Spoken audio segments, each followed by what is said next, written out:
So the owl is right there. The chipmunk was here eating, and all of a sudden it jumped up and ran up in the middle of that crevice. And then I was standing right here, and the owl swooped down over my head. I was right. You're hunting my chipmunk friends. Yes, you are.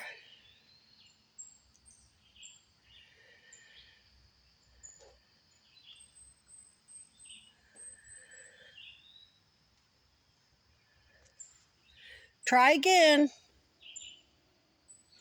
That's why there's so many holes.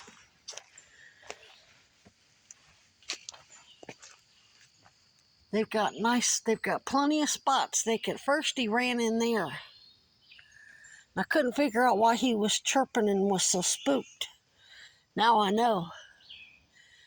The owl was hunting him.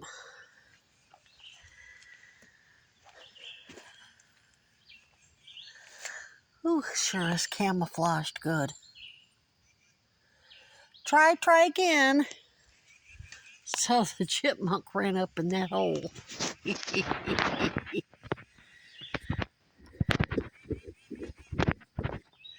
Sorry, I had to scratch a mosquito.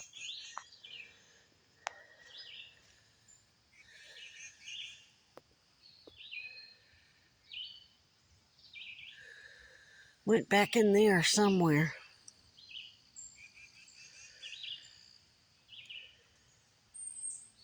Oh, there it went. Swooped down over there.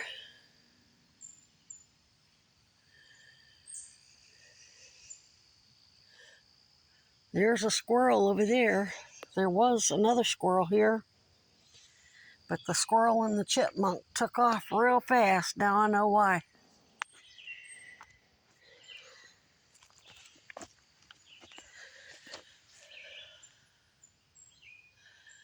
They went up in there somewhere.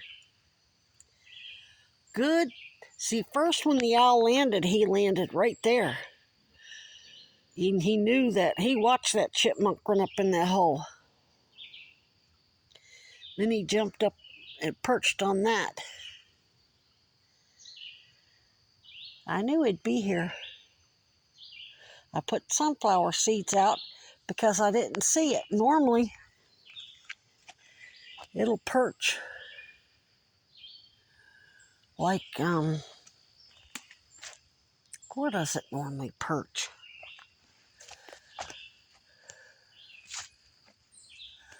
It likes to perch right there or right there. You wouldn't think its big ass could, one of those dead limbs, thin limbs could handle it, but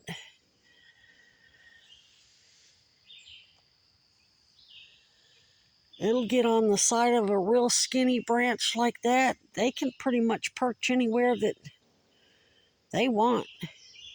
There's two squirrels over there. I was out here contemplating whether or not I want to do some more work.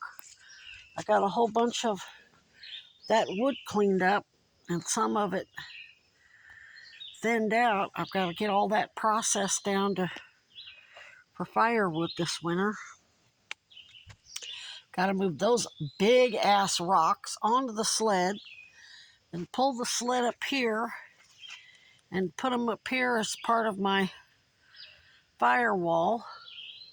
Boy, let me tell you, even just that big rock right there, it sure reflected the heat good last night. And it got cold last night. It's chilly. Not as chilly as it was. Ooh, that campfire smells good. But I'm going to put the shelter. That's my project wood. All that wood's going to be used for projects. I've already got it stripped down. Got it all. Got the bark whittled off of it. And that's going to be for tables, a chair, a bench, a lamp, a way to hold my lamp. Then I've got more I'm going to use for when you walk through the snow, you've got to put your boots upside down to dry, because I'm going to have a tent stove, a portable wood stove in there. But anyway, I was thinking about moving my rocks onto my sled, and then I pull the sled up and around, and then I can stack them onto here. And that big pile of rocks is going to get stacked all around.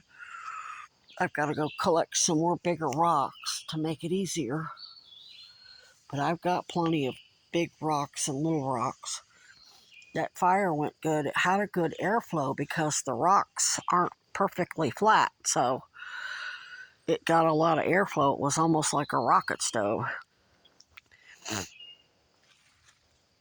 But I've got to get that. I'm going to bust out my little 6-inch chainsaw. I've got my other little, like a silky saw, but it's not Silky brand. I want to get the Silky brand name, but I can't afford $80. I want the bigger one. I mean, they're between $40 and $70. And the difference between $30 means you can cut something that thick or you cut something that thick on the Silky big boy. But I've got the 6-inch chainsaw, but it'll actually go through a big thick branch. I've got plenty of firewood. Like this thing right here, that busted right there. But that thinner section is that's about 6 inches, I would say. Plus all of that section of it. It's all up in the air, so that's not rotten. Then I've got that thing. All those branches can be harvested. I ain't fucking with that part, though. I'm not skilled enough. That I don't want that shit coming down on me. But all these branches sticking up, that's all going to be good firewood because it's up off the ground. It doesn't rot. That's why I have all that up off the ground and standing up. And those are leaning up against a rock. Though I think they're pretty much, they've got moss growing on them. They've been there for 3 years. But I've got my other poles, beams, standing up. That one I got standing up. I still got to get the bark off it. It's one of those that's real hard to get the bark off of. But yeah, last night I basically just burned the kindling and a few little pieces of cardboard here and there. Not much, as you can see. But yeah, it was so warm. I mean, those rocks bounced that heat. Boom. Right, and the wind was actually blowing that direction, and that heat was bouncing right on off. So that's going to be perfect this winter. I may not even need a tent stove. If I get a stone wall up and then get a ridge line and get tarps with the reflective tarps hung up, because the wind's going to be coming from the north in the winter. And with this thing being a greenhouse, that thing will reflect the heat and it'll go inside through the plastic and stay in there. But that, I don't know, that's okay for like during the day, but when you sleep, you're still going to need a heat source at night and to get up and get going in the morning. And that's probably why tent stoves aren't that expensive. They're only like $130 for a good one. A little more expensive if you want a fancy one with a window, but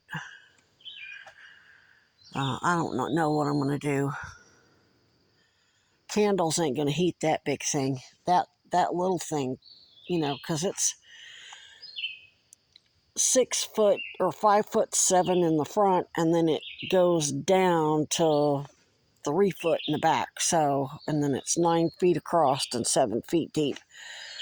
Plus, with all my stuff in there and all the insulation, I could heat that with candles in a coffee can.